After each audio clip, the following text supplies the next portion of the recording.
श्री वृंदावन को वास, श्री वृंदावन को वास।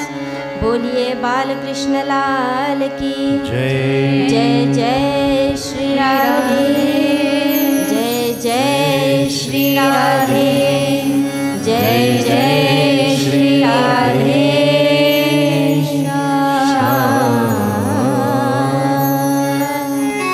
महापुराण रसामृत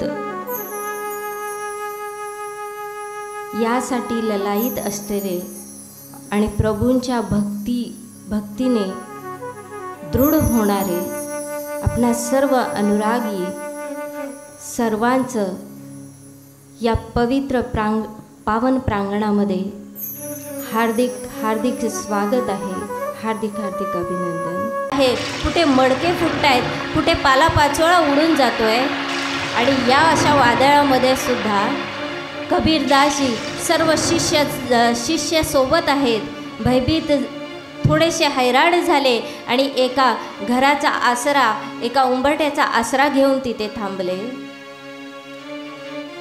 सर्व वादळ चालू होतं, सर्व शिष्यजण कसंबसं स्वतःचा सहारा शोधतायत आणि इकडे कबीरदासजी मात्र जोरजोरात हसू लागले आणि म्हणू लागले, अरे अरे बघा मडका फुटला, अरे तो बघा सगळा पालापाचोळा उडून गेला, अरे ते बघा कशी ती साखळी, कशी ती रस्सी सुटली। शिष्य हैराण, शिष्यांना काहीच कळेना।